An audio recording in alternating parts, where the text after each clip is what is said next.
There is no way I'm seeing what I'm seeing right now. Moore, Oklahoma, $1.99 a gallon.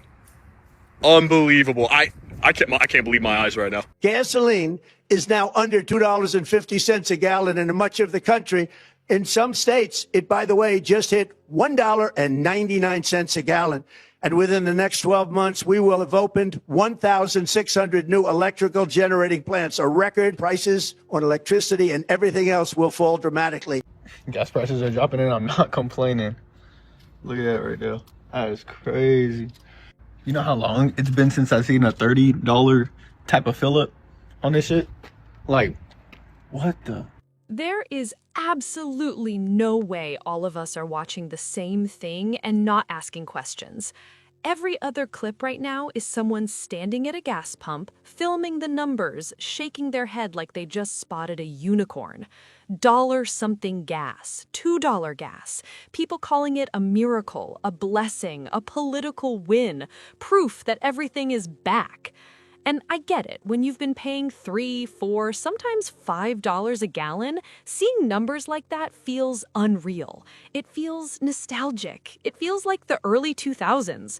But before we jump straight to victory laps, we need to slow down and actually talk about why this is happening and what it does and does not mean. Man, I had to come out and get gas tonight. This is the shit that we're having to deal with in Texas. Look at that. You believe that shit? Yeah, remember how things used to be? Quit your bitching. There you go. There you go. How much cheaper you want it? That's in Denton, Texas right there, buddy. Under $2. There you go. Trump economics. He promised lower gas. He gave it. Everything got up there. Praise the Lord. Look at that, since Trump got in office, gas is still going down. It's going down even more this last time out. It's $2.19 right now, y'all. That's amazing, and it's steadily still going down. Whenever Biden was in office, it was like $3 and something. Oh, this is just amazing. They're saving people a lot of money. Every gallon counts. LOL. Let's go to Bucky, folks. I heard their gas prices were cheap. Damn it, it says they have gas for $1.28 a gallon. I guess we're fixing to go find out. I guess the big deal about it is they're saying you can get it cheap if you buy the car wash. Let's find out. Now let's see, it's like $2.28 a gallon if you don't do anything. But I'm going to use my handy dandy Trump card. I think I'll buy the car wash for 16 bucks. I'll get my gas for $1.17 a gallon. Shit. I mean, when's the last time you paid $1.17 for gas? We got a lot to be thankful for with this new president we got. Fill her up, boys. I mean, it's true that Donald Trump said that he was going to make America great again, make things more affordable. He even said, drill, baby, drill. Hell, I just bought 15 gallons of gas for $17.63. Don't forget to get your receipt, because you're going to need it to go to the car wash. Now that's what I call making America great again. Don't you? Shit. If you're from California, specifically the Bay Area, you know what I'm about to show you guys is insane. Look at these gas prices. Under $4 for unleaded, and for the premium, it's under $4.50. That's crazy. Let me show you bitches something. Can y'all see that? Let's say $2.59.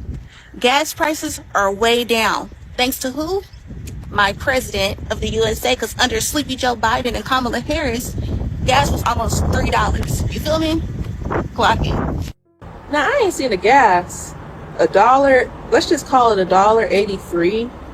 I have not seen gas $1 and some change since the fucking early 2000s. I'm in Maverick right now. What the fuck going on?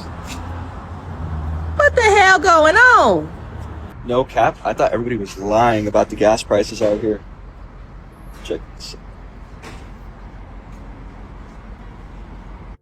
Bro, California in me cannot comprehend this, bro. That is crazy. So it's Saturday morning, and I'm noticing that the gas is cheaper than I've seen it in a long time. It's $2.22. And I'm in Allen, Texas. So I'm like, whoa. Is it because Trump president? They saying Trump gonna crash the economy, but seem like something that he doing working. The reason why I mentioned the gas is because a lot of people, you know, on the other side of the aisle was saying that it wasn't true that Trump brought down the gas prices last time. But as of December 13th, 2025, it's $2.22 right here.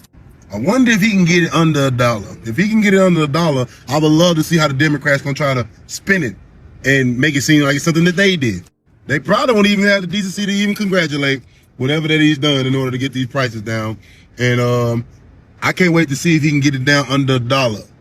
See if we can get it down to like $1.29 a gallon. I think that's the goal.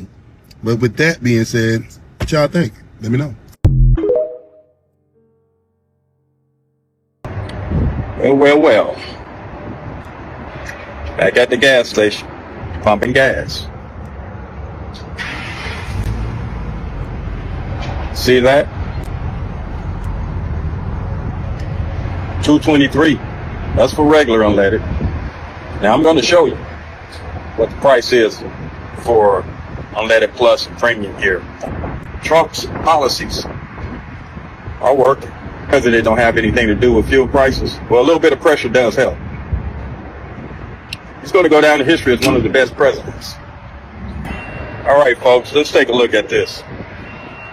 You can see that sign over there that says racetrack. 223, 299, and 173. Still don't believe President Trump policy helps? Always, the president can put pressures on these companies. Now you see. Take a good look. 223, 263, 293. Still don't believe, huh? No other president is doing what President Trump is doing. For those who do not believe. He's going to go down in history as one of the best presidents in the United States of America. Fighting the drug cartel. Fighting the globalists. Huh? And so all the Benedict Arnolds that we got there in Congress and in the Senate, who wants to continue to allow the globalists to rule. Our president is fighting against it. So hopefully, people will understand that he's doing the real war on drugs. I ain't just talking about locking people up here in America. I'm talking about actually going after the cartels. What other president done that? But it seems to me that many want these drugs to keep flowing. Why would you be concerned about drug cartels getting killed on a boat who's trying to bring in illegal drugs that's been killing many Americans? You're more concerned about that than Americans. Something's wrong with that picture. These folks, we need to let the drug cartels go to their homes. And let's see how much they like that. Y'all enjoy your day. Peace and love. I don't know where you at, but in the great state of Texas, sure up then got gas down to $2.17 a gallon. We gonna fuck around and have less than $2 gas fucking with Trump. Let's go. Yeah. It's December 14th. And gas is $2.17 in the great state of Texas. You say what you want about Trump, but he said he was gonna do it, and he did it. Can I get a hell yeah? It keep going down, baby. It's going down. Gas prices $1.97 in North Louisiana. You know what I'm saying? We getting, yeah. I ain't like the Trump numbers, baby. Let's get it. Haven't seen this price for a long time.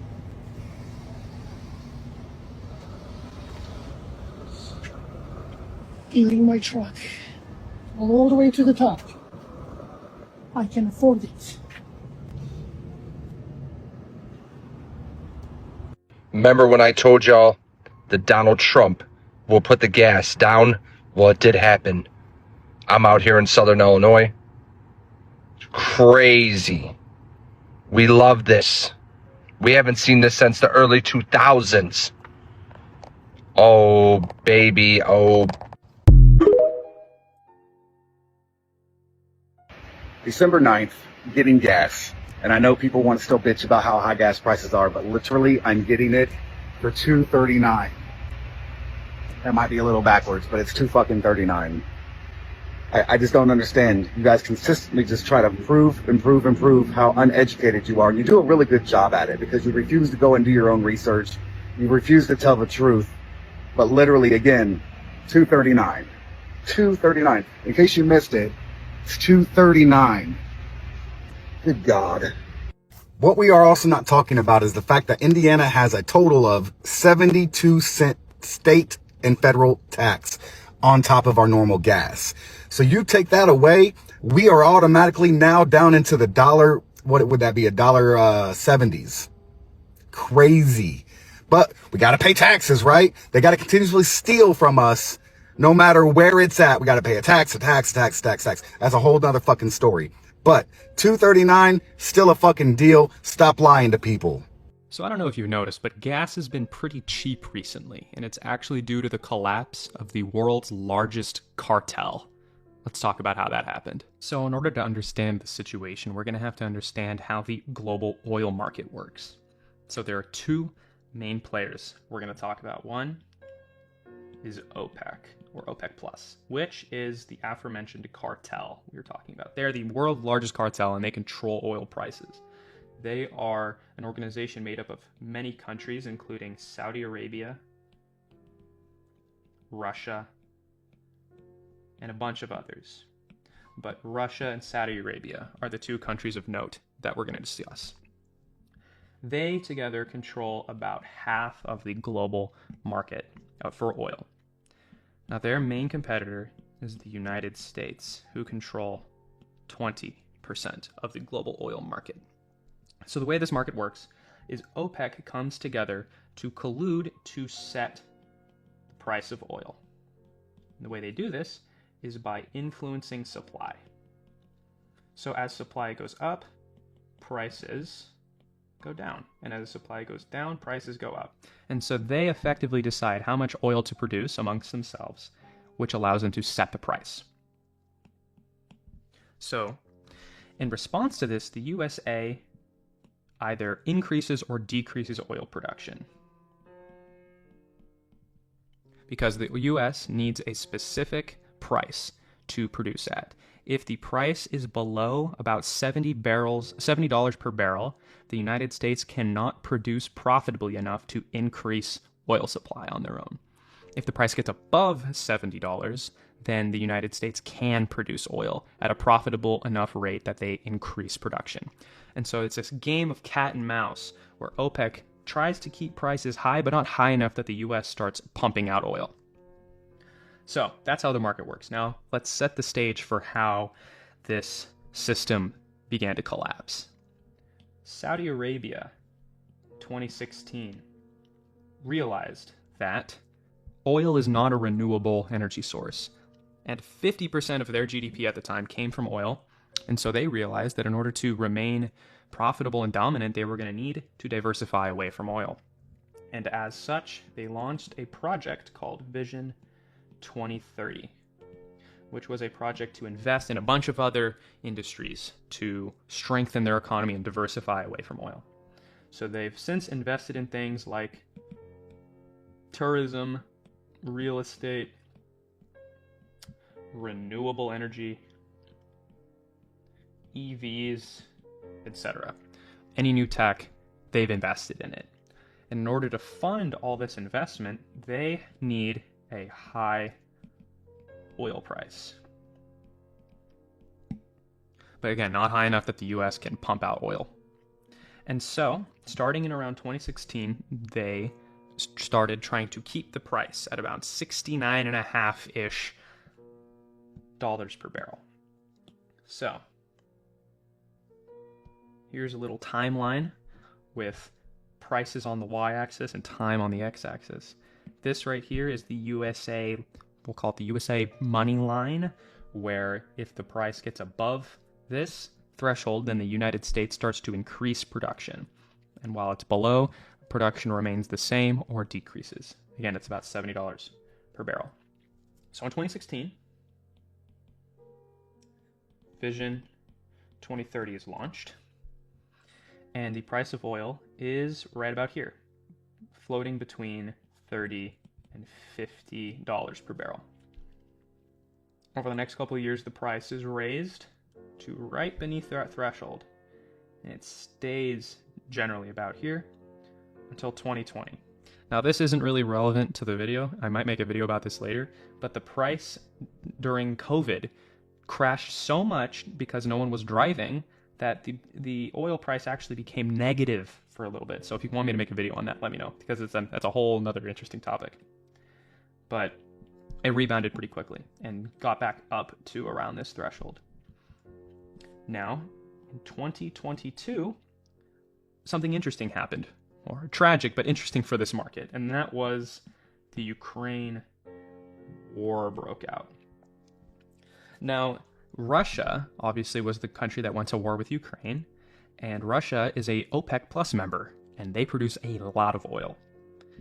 Now, as countries started to place trade restrictions on Russia, that meant that a lot of the world's oil supply went off the market because no one's trading with Russia anymore. And as supply decreases, prices increase. So the price for oil exploded to between $90 and $120 per barrel.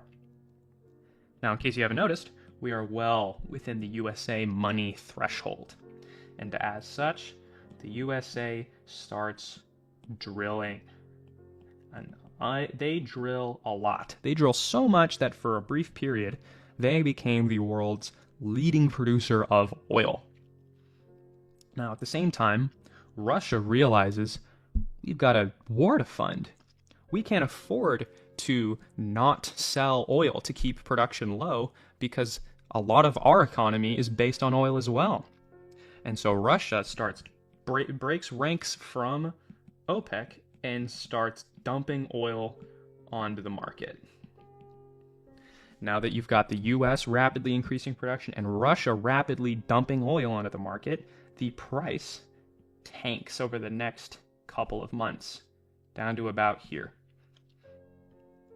Now, you might be saying, well, this is beneath the USA threshold, so the United States is going to stop producing oil as much, right? Wrong, because during this period, the United States oil corporations made so much money that they were actually able to lower the effective price they needed to produce oil down to about here at between $45 and $50 per barrel. And this is obviously really disastrous for Saudi Arabia because they need this price to stay high. So, in 2023, Saudi Arabia tries to get OPEC to collude again. They try to say, hey, we need this price to stay high, so please stop producing so much oil. But now that the price is so low, because it keeps falling, OPEC countries start to break ranks because they can no longer afford to keep oil production low. They're losing out on profit. And so OPEC kind of collapses right here, and the price falls precipitously down to about here, and is now, in 2025, currently hovering between $40 and $60 per barrel. And that is why oil is so cheap right now. What's interesting isn't just the price itself, it's how emotional people are about it. For a lot of folks, gas prices have become the easiest, most visible symbol of whether life feels affordable or not. You don't need an economics degree to understand it. You pull up, you look at the sign, and your wallet either breathes or clenches. So when prices drop, people feel relief. They feel validated. They feel like something is finally going their way. That emotional response makes sense, but emotion doesn't equal explanation. A lot of these clips frame cheap gas as proof that one person, one policy, or one presidency magically fixed everything overnight. But gas prices don't work like that. They're not controlled by a single switch in Washington. They're tied to global oil markets, supply decisions, wars, production levels, corporate profit margins, and timing. Sometimes prices drop not because life is getting better, but because the market is oversupplied, demand is cooling, or major producers are undercutting each other. Cheap gas can come from stability or from chaos. Here's the part that doesn't get talked about enough. Oil being cheap doesn't automatically mean you are winning. If prices drop because producers are dumping supply, that often signals bigger problems: economic slowdowns, weakened global demand, or countries scrambling to fund things they can't afford otherwise. It's possible for gas to be cheap while rent stays high, groceries stay inflated, wages stay stagnant, and debt keeps piling up. One line item going down doesn't cancel out everything else going up. And let's be honest, gas has always been political theater. It's visible, it's easy to film, and it's easy to use as a talking point. But the same people celebrating $2 gas are still paying higher insurance, higher food costs, higher utilities, and higher taxes. A cheaper fill-up feels good, but it doesn't suddenly mean the economy is healthy or that everyday people are thriving again. It just means one pressure point eased, temporarily.